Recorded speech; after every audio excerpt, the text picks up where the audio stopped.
Hello and welcome everyone to another episode of the Restricted Handling Podcast. Today we're talking Russia, Iran, Eurasia, but from a very interesting energy perspective, which I think many experts might tell you is possibly the key driver for a lot of decisions going on in Iran, the Middle East, and in Russia today. Glenn and I are so fortunate to be joined by Ambassador Matt Bryza, former U.S. Ambassador to Azerbaijan, former Deputy Assistant Secretary of State for European and Eurasian Affairs, former Director at the National Security Council, and widely considered one of the leading experts on energy geopolitics in Eurasia and the region.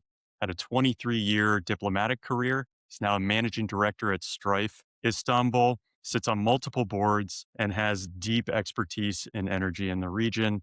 Ambassador, thank you so much for taking time to be with us. Can I start just by asking, how do you and Glenn know each other? Yeah, Ryan, it's great to be with you. Glad I'm allowed to say, huh? Of course, yeah. When I was working in our embassy in Baku, Azerbaijan, as the ambassador, Glenn helped keep us all safe and sound. And really, Glenn, you were the first person also to let me know about the extent to which U.S.-Azerbaijan relations had been spiraling. And I remember our first discussion; it really kind of shook me in a way I needed to be because I had this impression that I had really, long-standing great relations with the national leadership and, things were going to get better, but they weren't going to get better if they spiraled downward a few more twists and turns. You really alerted me to it, and then we were able to brainstorm on ways to get our relationship back on track. So thank you for that. But that's how we met. Yeah.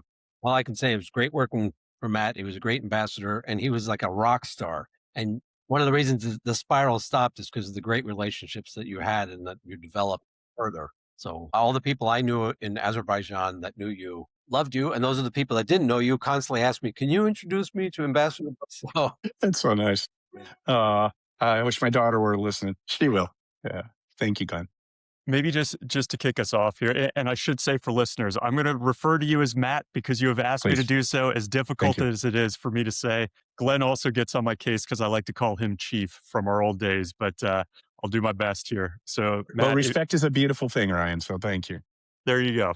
And you're calling in, we should have said, you're calling in from Istanbul, where you live. Yep. Like you're Yep. very much still involved in what goes on regionally from a geopolitics and energy perspective. If I can just kick us off here with what's going on in Iran, Russia, Ukraine, and the region, how much do you think energy, whether it's prices, volume, stockpiles, volatility, are driving decisions in Iran, the Middle East for various players today? Enormously, even if President Trump wasn't necessarily thinking about that at top of mind when he decided on this war. But now the war, well, it's not clear all the way through. It hasn't been clear what his objectives are. They've shifted so many times, as all commentators have said. But now the number one overriding goal is opening the Strait of Hormuz. And that's because 20% of the world's oil and liquid natural gas transits the Strait of Hormuz. So we've seen gas prices, more or less, natural gas prices in Europe double since the strait was closed and since Qatar stopped producing liquid natural gas. We've seen oil prices increase. I mean, who knows? Nobody knows how high they'll go, but they went from below $70 per barrel on February 28th before the attack, February 27th.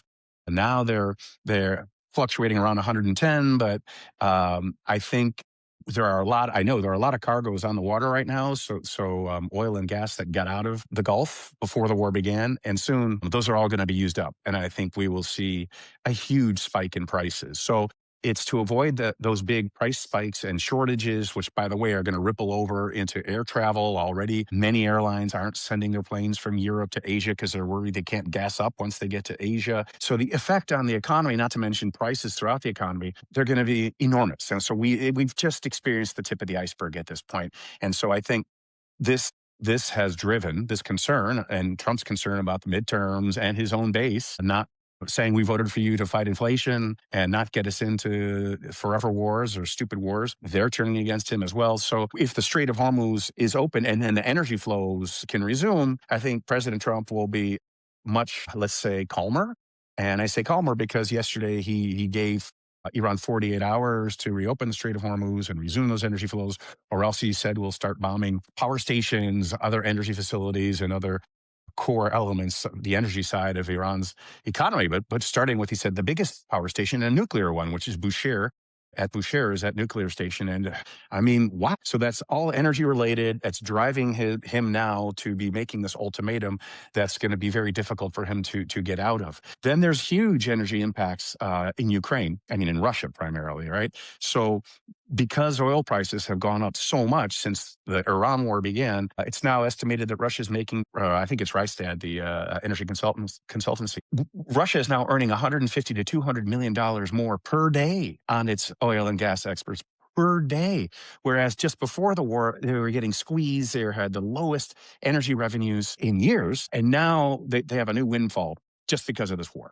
And so that's affecting decision making, of course, in Moscow, to Kyiv's detriment. It's also having an impact on decision making in Washington with regard to relief on Russia energy related sanctions. So, Matt, with all that context, like you mentioned some of these key indicators, and just because you are so involved in the energy space, some of the indicators I would look at as a layman, I would just ask, like, what else do you look at? But crude oil in the past month up 48%, Brent up 56%. Gasoline, 46%, heating oil up 72%, coal up 25%, Urals oil up 91%.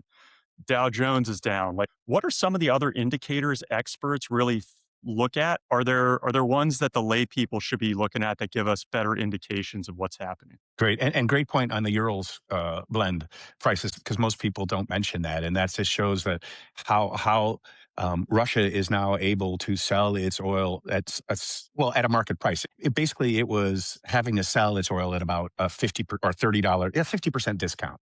The fact that it's up by 90+% shows that now it's being able to sell its oil at the market price, more or less. So, yeah, those are all important indicators. The price of oil in Asian markets, East Asian markets, is really important. It's up at around $170 per barrel now on the spot market compared to 110, as I mentioned earlier, for Brent. And that's because the East Asian markets get a much higher percentage of their supply from the Gulf and via the Strait of Hormuz. So even though oil is priced on the global market, there's not one global market, right? I mean, the markets are somewhat differentiated due to geography, and you already talked about how West Texas Intermediate crude, the U.S. benchmark, it's generally lower than a Brent price. Other things to look at, I think, are, number one, fertilizers and inputs to fertilizers. So it's something like 40% of the world's sulfur transits the Strait of Hormuz because it's a byproduct of oil processing, sulfur is.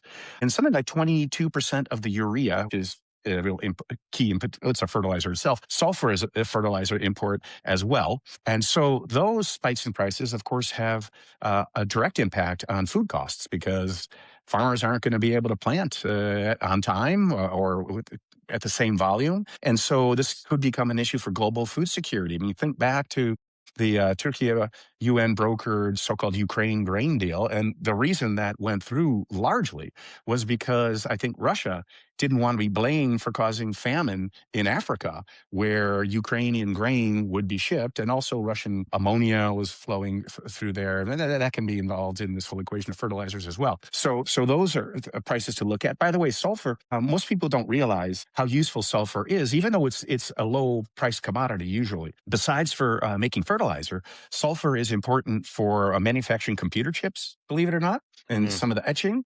And it's also crucial in metals mining and in leaching out, let's say, copper from the rock, from the ore. You need sulfuric acid. So the mining industry could start also getting squeezed, and semiconductor manufacturing too. So there's a ripple effect of all this through so many different elements of the economy. All these things should be watched. We may see the price of copper shoot up, or other metals as well. Yeah, so those are additional indicators. And I think we're talking about the price of natural gas in Europe. I mean, that's an obvious indicator. You will see the price in the U.S. remain low relative, right, to Europe, because Europe depends a lot on LNG coming from Qatar. But it also relies on U.S. LNG. And gas prices in the U.S. are going to be significantly lower than in Europe, as they have been for a while, because the U.S. produces so much natural gas in the country. I mean, it's the biggest producer of natural gas and oil in the world, and that keeps prices lower in the U.S. than in Europe. And then the advantage to U.S. industry of lower energy costs is another wedge issue between the U.S. and its European allies. I mean, President Trump is creating plenty of those wedge issues right now. Russia's war on Ukraine was the biggest one. Now this war in Iran is becoming one as well. So again, a ripple effect based upon the difference in natural gas prices in Europe and the United States is that it weakens the transatlantic alliance even further. Yeah. So a lot of impacts. We could go on and on and on. That is fantastic to hear. Thank you very much for the depth. Matt, it's great to see you. You too. You spent much of your career developing alternative routes for energy transport Yeah. corridors. And you did a great job on one of them in the Caspian, for sure. Do you see what are the alternatives to energy going through the strait, or fertilizer going through the strait, as you point out? Do you see that can Venezuela replace this? Can the U.S. replace some of the loss? Can Azerbaijan? Can other producers replace some of what's being lost right now or held up in the Gulf? The answer is absolutely no. No, because the volume of oil, for example, 20 million barrels per day that flows through the Strait of Hormuz, a little like 21 million. There's no spare capacity in the world that can make that up. It just doesn't exist. It's true that the Emirates have a pipeline from Dubai to Fujairah that bypasses the Strait of Hormuz, but it's small. The volume is low. And similarly, Saudi Arabia has a bypass pipeline that goes to the Red Sea and or the Mediterranean. Low volumes can't possibly make up for all of the oil that's being taken off the market. It'll help a bit, but it's sort of also like taking oil out of the Strategic Petroleum Reserve. The International Energy Agency announced last week that all its member states were going to release 400 million barrels total into the global marketplace to try to stem price increases.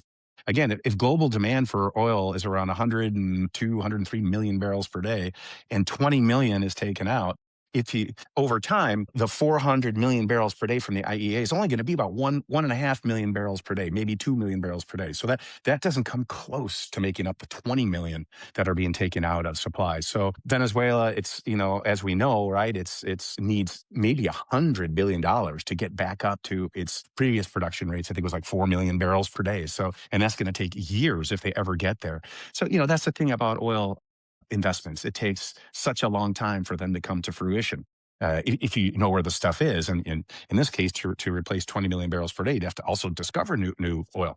But a corollary question about natural gas that's important point is, and it's true for oil fields too.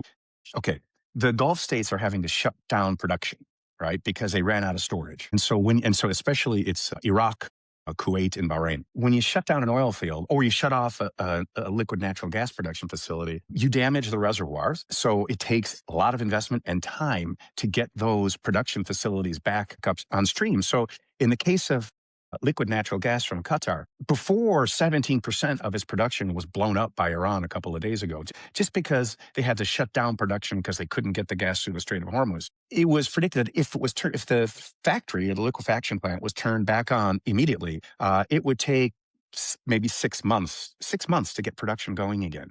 There's a liquefaction facility called Freeport in Texas that had an explosion a few years ago. And so this is in Texas. It's got, or on the Gulf Coast, Gulf of America coast, right, where there's no war. There's plenty of money to invest in. Contractors are everywhere. All the experts. This is where they live. This is where they work. Everything's available, and it took 9 months to turn the liquefaction facility back on. Even if we started right now with the production again, and if you get through the Strait of Hormuz, it's clear Europe would not meet its gas storage targets, wouldn't even come close for the upcoming winter. And then that again has an impact, of course, on the EU's ability to maintain sanctions on Russia and not need more Russian gas. I mean, Europe, the supply for Europe, emergency supply source for both gas and oil is Russia. And I'm already feeling, Glenn, in our business world, some of the stuff you and I work on together sometimes, put it this way. There are a lot of people wondering when and how quickly, I should say, Washington is going to lift its energy-related sanctions on Russia. And there are Russian companies that are reaching out and saying, help position us, because we want to be at the top of that list. Right.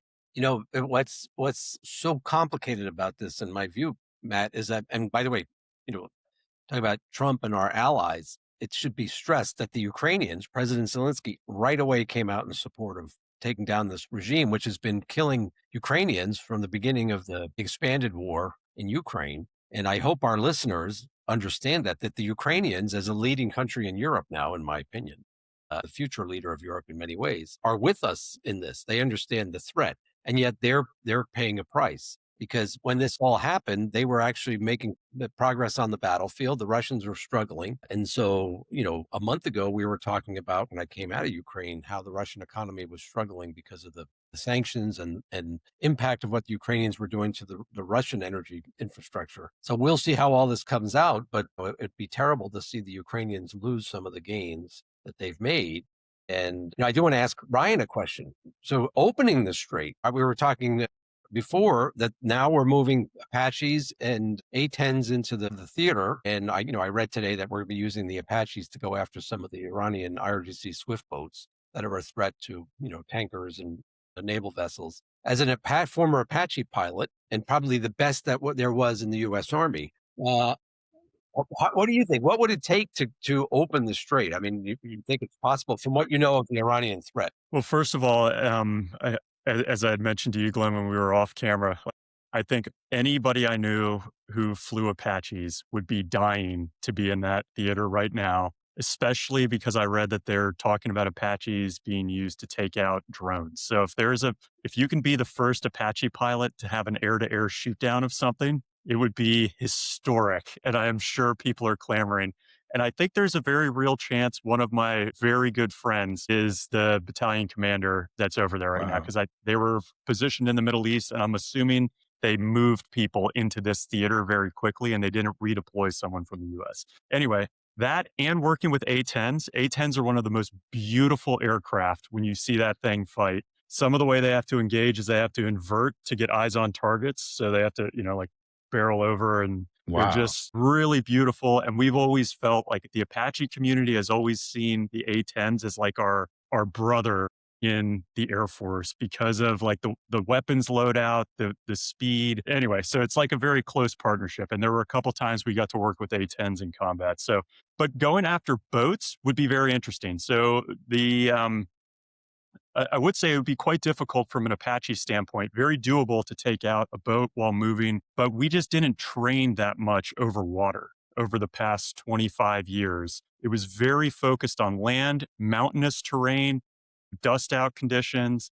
Once you start applying sensors in water, it can be quite difficult, like Wow. backscatter and the way that your laser might hit on a target as you move from the boat onto water and vice versa can be fairly challenging. So I'm sure there's a lot of new techniques that are being developed for pilots, and that's very tactical. I have been trying to follow what's going on in the strait because of how narrow it is and what a choke point. I think a lot of people are curious, why can't the US military and all of its might, especially the Navy, just open that thing up tomorrow? And just with the land-based threat from missiles, drones, mines in the strait, and are we willing to lose a billion-dollar air vessel in the strait? And what would that do if we had a ship that was going to sink in that strait? The emergency response to get that out would be staggering. So it just seems like I think we all want to believe our Navy could go in there and do it, and our Air Force and our Apaches, but it just seems like something we cannot do overnight. But I'd be curious, like Matt or Glenn, like your thoughts from having worked this region. Yeah, I was going to say, even if we could do all that, still, if you're a ship owner, right? If you own or a cargo owner, you're going to be risk averse until we've had a significant amount of time of smooth travel by less valuable cargo. Until you really know you're not going to lose a lot of money if your ship is damaged, and you have to have ongoing convoys, right, and a record of success. And Glenn is going to chime in. I just wanted to add one point on Ukraine too, and on the amazingness of President Zelensky and Ukraine offering such unwavering support for the U.S. efforts. I mean, he has, as we know, right, he's offered to send the best drone and most innovative drone operators in the world, right, the Ukrainian ones, take them from the battlefield in Ukraine and bring them to the Gulf to train us and those fighting with us. I mean, that is such a politically courageous decision because, I mean, I can't imagine telling my people who are bleeding and dying, not even just on the battlefield, but in their apartments, that, well, we're going to have to take some of our ability to protect you and take it to the crazy Americans who started this war against Iran. It's amazing that Zelensky did this. I mean, and they're very good, as you know. So Best. We have a lot to learn from them for sure. My discussions with some of my Ukrainian friends, they understand why we need to do what we need to the Iranian regime. This regime, this is my assessment, but those people that are out in the media space claiming that Iran was not a threat to the United States or our allies, that is absolutely incorrect. My personal experience was it was a major threat. I do find it ironic that there are some people that want to support Ukraine in its fight to defend itself from annihilation by Russia, but don't want to support Israel, which was threatened by Iran since 1979. And so the Iranians have been stating their goal of eliminating the state of Israel. Yes. So the Iranians are absolutely a threat. The timing of this operation, it's very hard to understand, why the decision was made. And, now I think going back to the Strait, right, my own assessment is that the president needs some of our allies and other countries to get involved in patrolling the Strait, because that will up the ante for the Iranians. If they sink a vessel from another country, that could be a big problem for them. And so I think we're beginning to see some kind of coalition forming. The way that it's been done has not been, this is my opinion. By the way, I should state, I am a supporter of the operation. I think it's been long in coming, but the communication of the operation from the White House has not been great. Very confusing messaging. And of course, our engagement with our allies and the countries we need on this fight hasn't been great. But my understanding is now some countries are now, I'm trying to remember today, I read 2 countries. UK, France. Yeah. Yeah, We've been and talking about some of the other countries, Australia, I Good. think, right?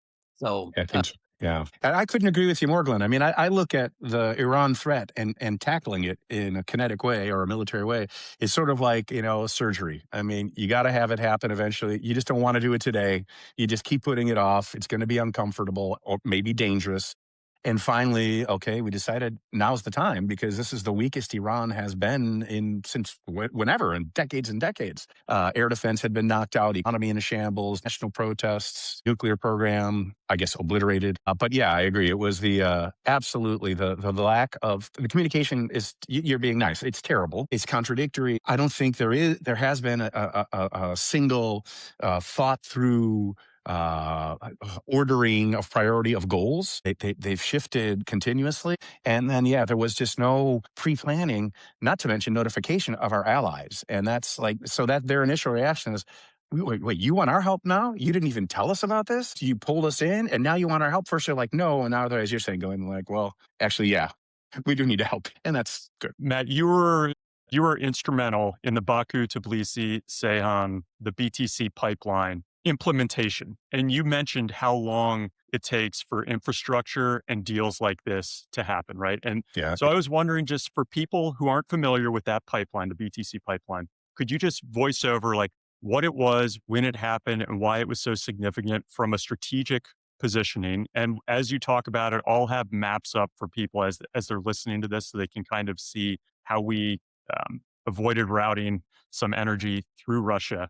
But I would ask also in the context of that probably could have taken decades to put in place. Is there something like that happening now from a strategic standpoint, or should there be that you would advise the U.S. administration or the kind of Western aligned allies to be implementing today, as well as that being a very good example of geopolitical energy security and strategy? I love that question. It's been a while since I've been asked it. So, right. So the Baku-Tbilisi-Ceyhan oil pipeline, it's may still be the longest oil pipeline in the world and the most complex one. Complex because it involves 3 countries. There were no other pipelines like that ever built. And because technically it is really a hard thing to build and operate because oil has to go from the Caspian Sea, so actually a bit below sea level, ironically, and up to the lower Caucasus Mountains, basically, so higher and higher elevations in Azerbaijan, then in Georgia, then in Turkey, very high elevations, a couple of, like 1,500 meters or something like that. And then it has to go downhill really fast to the port of Ceyhan on the Mediterranean from those Turkish mountains. So they actually have to slow the oil down when it's flowing through the pipe. Nothing like that had ever been built. And there's a parallel natural gas pipeline as well to bring gas. We had hope from Turkmenistan and Azerbaijan. It ended up being just from Azerbaijan for now. We could talk about that later. But anyway, to bring that gas from Azerbaijan through Georgia, where some of it a little bit exits and is used, and then into Turkey. And that's been expanded in recent years to the so-called Southern Corridor, a phrase that we coined, by the way, and the Europeans adopted after we persuaded them they needed this pipeline system to expand the route that made it to Turkey and bring it now. It goes and it exists through Greece, Albania, then under the Adriatic Sea and to Italy. And from there, gas is sold up into Switzerland and all of the Czech Republic, all over the place. And so that was a vision that really was that of Haydar Aliyev, who was the president of Azerbaijan, took office when the country had collapsed in the midst of the failed war with Armenia over the enclave of Nagorno-Karabakh, ethnic Armenian, but in Azerbaijan.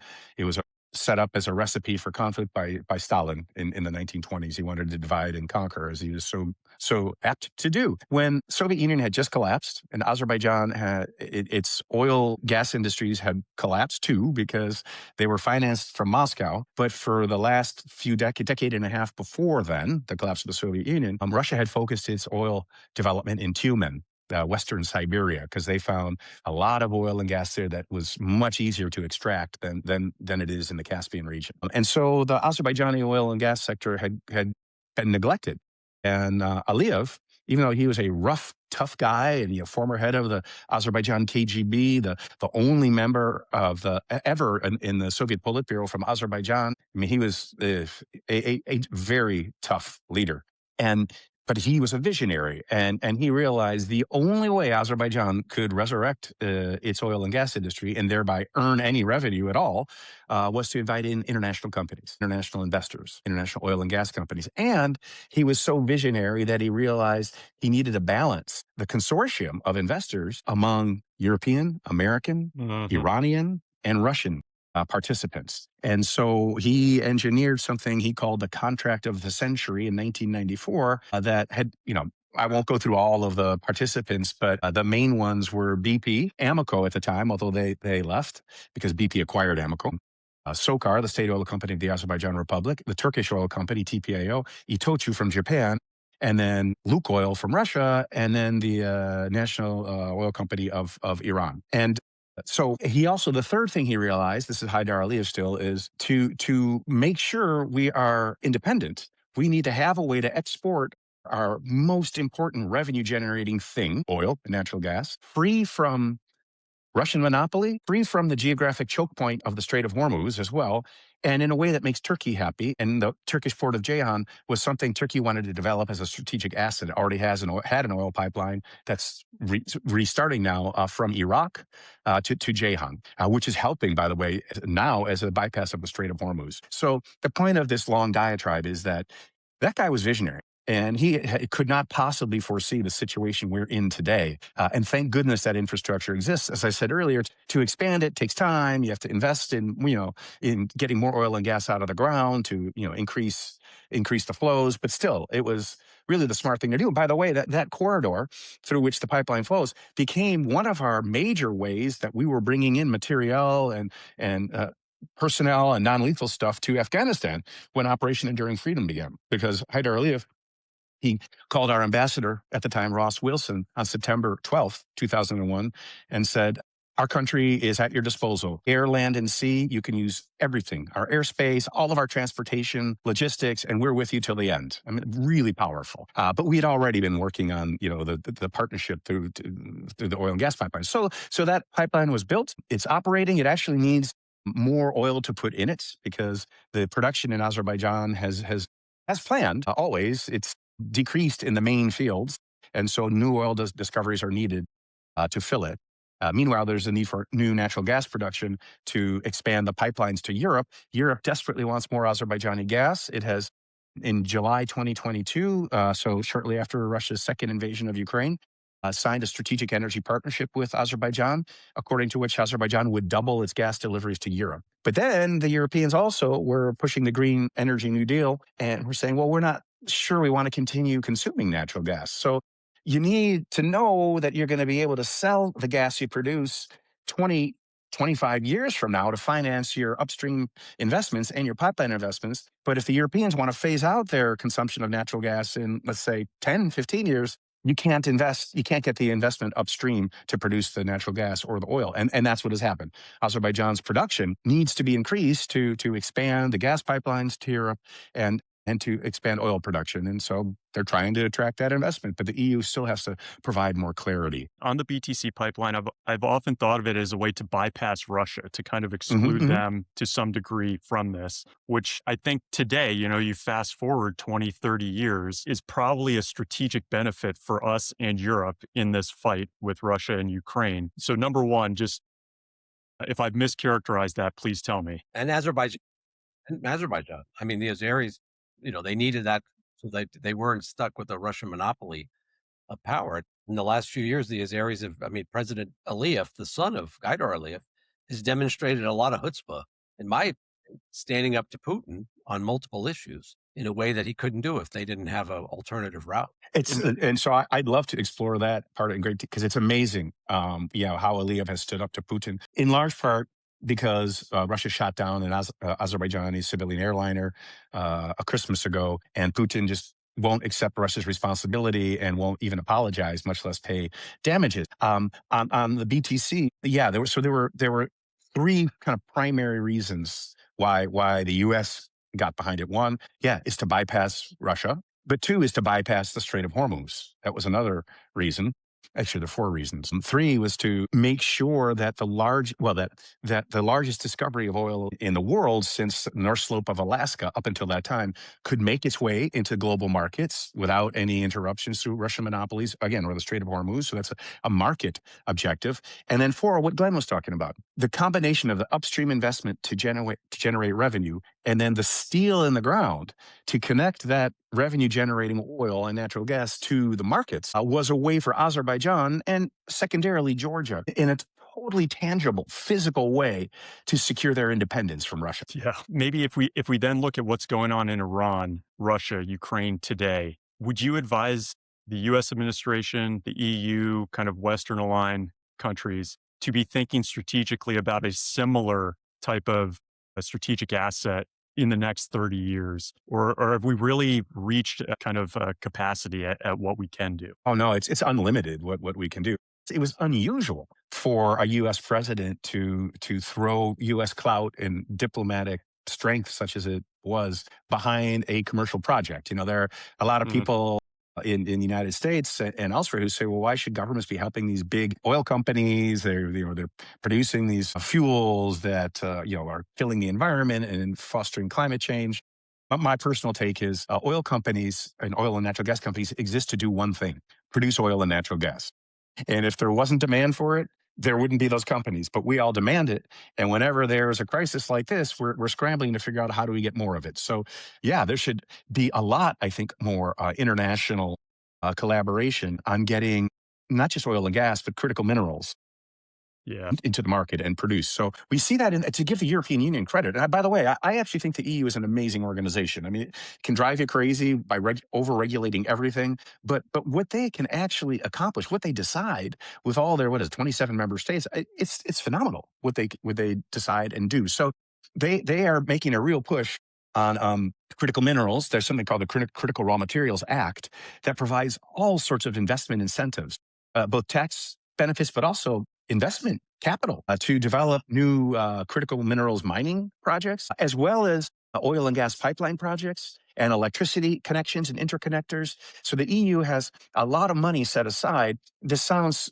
to an American a bit counterintuitive or crazy, but for projects that are not commercially viable, but are strategically important. And a lot of projects that we all need to get these natural resources to market are not commercially viable because there are all sorts of externalities that aren't covered and that impede the financial viability of the project. So we don't need to go into all of those. But you need to internalize those externalities, and only governments can do that. So compel people, whether they be other governments or taxpayers, to come up with the money to defray or to cover those real costs that otherwise would need to be borne by the companies and the investors who then decide not to invest in these projects because they don't make commercial sense. So the EU has a big pot of money to do just that. I do want to say, when we go back to Azerbaijan, we should let our listeners know, our viewers know, that also when we talk about Iran, the Iranians have been terrorizing Azerbaijan for years. Yeah. So they tried to overthrow the government to create an Islamic state in Azerbaijan that would have been slave to Tehran. They were involved in a number of terrorist events in Azerbaijan over the years. And one of the things I like, Matt, you're in Turkey now, right? I mean, how I think one thing is being lost here in the discussion back in the States on what's going on in Iran is how are the neighboring countries, how did they view Iran before this operation started, and how are they reacting now? And of course, Turkey, very important. We talk about the transatlantic alliance, one of the most important countries in that alliance, although often overlooked because they're not in Europe. But large standing army in NATO after the US. So what are Yeah. you seeing like in Turkey? What's the reaction generally? And then in the region, like in Azerbaijan, Armenia, and some of the Gulf countries? So Turkey and Azerbaijan had very similar reactions, which makes sense because they have a treaty alliance, right, based on something called the Ankara Declaration of, I think, summer of 2023. I forgot when they signed it, but there's the equivalent of Article 5, but binding Turkey and Azerbaijan, meaning an attack on either is an attack on both. And so there, maybe because of that, or maybe they just see the world, as I'm about to say, in a similar way, and therefore, their security alliance makes sense. But both of them have quietly been against this war because of what they view as grave instability, both economic and political and human, in terms of refugee flows, that they will suffer or could suffer as a result. So when I was on the National Security Council staff this was in late 2002 or early 2003, one of them. I was like I don't know, I could say like the co-project manager of trying to persuade Turkey to say yes to us invading Iraq via Turkey. And we failed. We succeeded for about 15 minutes when the Turkish parliament voted yes. And then no, that had all, I think, been engineered to not have essentially a quorum. And so the answer was no. So they said no without saying no. I'm very polite. Turks can be very polite too. Us Americans. And at that time, I mean, for months, we were negotiating the agreements. But there's a political agreement, military agreement, economic agreement to try to persuade Turkey to say yes. And during this process, at one point, the Turkish general staff sent us I think it was like 250 questions, so a questionnaire, essentially saying, have you thought all these issues through for phase 4, right? After the military operations conclude. They were saying you will defeat Saddam's military quickly. That's easy. The hard part is, what do you do afterward?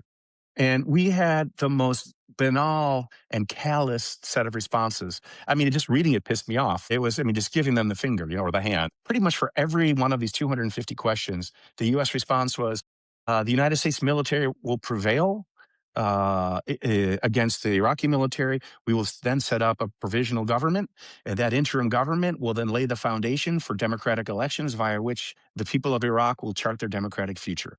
That was the response to our NATO ally with the biggest land army next to the United States, that shares a big border with Iraq, that suffered from the first Iraq war, suffered lots of economic negative consequences. That's all that we could muster. So Turkey, they didn't want this war. Erdogan, sort of his whole foreign policy ethos is, well, like Ataturk, even though Ataturk was strongly secular, peace at home and peace in the world. So the Justice and Development Party pursues, it thinks justice everywhere. In foreign policy, it seeks peace, it believes, and it seeks stabilization. Turkey's ambition is to be a stabilizing force, especially in its neighborhood, because it's selfishly its biggest concern. So we see it did play a great role in trying to bring some stability to the Russia-Ukraine war. We already talked about the grain deal. It has done a pretty damn good job in Syria, in the post-Assad Syria, and in allowing there to be a post-Assad Syria, by the way. And it wants to play that. Oh, it did the same thing in Gaza when, in the beginning of the conflict or the war, or whatever, Hamas credited Erdogan for Hamas deciding to free a whole bunch of Thai hostages, from Thailand. And then just like on March 6th, there was an extraordinary memo from the Department of Justice to Judge Richard Berman in the Southern District of New York, saying the United States wants to drop this long-standing case that resulted in a conviction of one of Turkey's big state banks, Halkbank, which would have resulted in a huge fine that could have collapsed that bank, as well as Turkey's banking system. On March 6th, the DOJ wrote in its letter, we want to drop the case. And I worked as a track 2 guy now out of the Foreign Service for a long time to get the case dropped. And Biden wouldn't do it. Trump wouldn't do it. But DOJ on March 6th, so a week after this war launched, said, we want to drop the case. And the primary reason is because of the key role that Turkey played in facilitating the ceasefire agreement, Trump's ceasefire agreement, and the release of the remaining hostages. So Turkey wants to play that mediating role, and it's good at it. Azerbaijan has played a bit of a mediating role as well. I mean, they were in Baku. Baku hosted negotiations back when Syria was really hot, between the Syrian foreign minister and the Israeli foreign minister. And then Aliyev, I'm wrapping up here, was furious when Iran, or when we believe Iran, sent a missile to Nakhchivan and hit the airport and a school. Nakhchivan is a very sensitive place, as Glenn knows. It's where the Aliyev family is from originally. It's an exclave, very vulnerable on the Iranian border. It's got a little piece of it connected to Turkey. The rest borders Armenia, and which separates it from mainland Azerbaijan, and then Iran. And Nakhchivan is depended for decades on transportation from the main part of Azerbaijan through Iran to get to Nakhchivan. So Azerbaijan doesn't want anything to happen to Nakhchivan, doesn't want the war. Around, well, over 20% of Iran's population is ethnically Azerbaijani, including President Pezeshkian. And that plays in multiple directions, but it's not something Azerbaijan wants to see instrumentalized. So Aliyev was furious when that missile hit Nakhchivan. He moved more troops to the border with Iran and increased their readiness and made all sorts of threats to strike back. And something happened that led him, like the next day, to send humanitarian aid to Iran and say, okay, we're de-escalating. Clearly the Iranian government apologized. And so both Turkey and Azerbaijan just want to see this war go away. If they can help mediate based on the experiences I described, great. That would make them even happier. There's no love lost between them, though, between Azerbaijan and Turkey on one side and Iran, and we don't have to go through all the history of the tensions between them. And as Glenn said, I mean, the last thing I'll say is my last days in Baku, I was at the gym I used to go to every morning, and there was a gentleman there from very high up in the Azerbaijani government. We were weathering the storm of some Iranian-related threats, and he said, look, I know that you're leaving your job now. We'll see you in the future, but just keep in mind, we're technically in a state of undeclared war with Iran. And that was back in early 2012. Matt, we've taken you a long time. I've got one last question, and then Sure. Glenn, you can wrap us out after this. But the Druzhba oil pipeline has come up considerably over the past couple months in the Russia-Ukraine context. It's still, I think, considered one of the last oil arteries into parts of Europe. It's put the European Union at odds with Hungary and Slovakia. You've got the EU also stating the end of this year, I think they'll be off of Russian LNG. September of 2027, it should be done with Russian oil pipelines. So the Druzhba plant, though, holds significant value, I think, for Ukraine, because if it's offline, maybe it plays to their benefit, hurts Russia, but also hurts them diplomatically. Could you just how do you think, or how would you advise people like us to view Druzhba right now as a point of contention in this war? Viktor Orban, the prime minister of Hungary, earns enormous amounts of money for his political party. I don't know about for himself and his country, but really for his political party and his allies through below market priced oil from Russia through the Druzhba pipeline. So this is one of his main engines of political strength. I've spent some time with his foreign minister, who really, well, he's a very smart guy. He's a communicator. He's really a spokesman for the government. And where we spent time often is in Baku, where I chair an annual panel at the beginning of a big energy conference in Baku. And he's always there, and he's always talking against sanctions on Russia, always saying we need Russian energy. Hungary can't afford to rely on alternatives, but Hungary can. All of the EU can. This is just greed and power is the only reason why they want that oil. There are political disputes between Hungary, Eastern Ruthenia, and Ukraine, but fundamentally, Orban and Putin get along really, really well because their money gets along really, really well.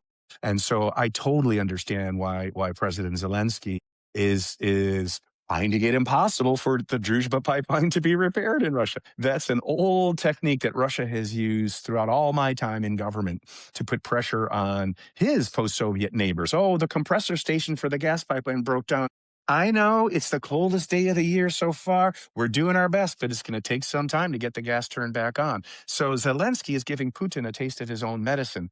And I personally think it's It's absurd that an EU and NATO member state is blocking vitally needed assistance to Ukraine, invaded twice by Russia, because that EU member and NATO member state wants to benefit economically, not just from the cheaper energy, but from the money that they're obtaining in their pockets to stay in power. It's horrible, and to me, it is really quite black and white. And a country which was occupied by Soviet forces for years. Yeah, 56. Yeah. Yeah. How many of them were murdered by those Soviet forces? It's Yeah. insane. Insane. There's like right across from, so Orban's got two offices, right? One in the Parliament building, and then one in a beautiful Jugendstil, late 19th century apartment building, but just across the street from the Parliament. In between is this underground museum of the Soviet repression of 1956. Orban doesn't need to go downstairs and look at it, I guess, but like, how can he be doing this? It's just selling out his country and his allies. This is, I mean, Matt, we could spend like a week with you talking It's about so all fun. They're all So fun. interconnected and they're so complex. I just say thank you because Thank you, Glenn. one of the goals of the podcast was to introduce our viewers, our listeners, to some of the less known issues that are being talked about or impacting kind of the bigger issues that are being talked about. And, when you talk about Azerbaijan, Armenia, Hungary, they're all interconnected. We could just do an entire podcast talking about your experience in Baku-Ceyhan and rush disinformation to try and undermine that project. Overt and covert efforts to try and tank that project. I mean, I'd love to. Long before the 2016 election and all, people talking about Russian interference, they've been doing this for a long time. So, yeah, they're great at it. But anyway, I mean, it's Sunday evening where you are. You're probably going to have a good, I don't know, a little oraka, a little aslan sütü. Oh yeah, milk of a lion, exactly. Yes. Yeah. Yep. And some Wait, what doner is that? Sorry, guys. What's the last one? What did you just call it? Lion's milk, aslan sütü. So what is that? It's a anise-based liqueur, Turkish one, and when you pour water in it, like ouzo, it turns white, and it's really strong. So it's like lion's milk. Yes, and it's very tasty. Yeah, I love it. I drank, I think, a tanker load at my wedding. People were afraid that I was just going to blow up, but I felt great. Wedding was in Istanbul. Yeah, sorry. Yeah. Anyway. Thanks, Chris. I loved it. Thank you. Time on Sunday evening. Please say hello to your family and sorry I to will. take them. You too. Say hi to your wife. Thanks. Ryan on the West Coast. Be safe out there. Great to meet you, Ryan. Yeah. I look forward to many more. Thanks for listening and being a part of the RH community. Would you like to receive the same daily intel brief that Glenn and I read? You can get it for free at restrictedhandling.com.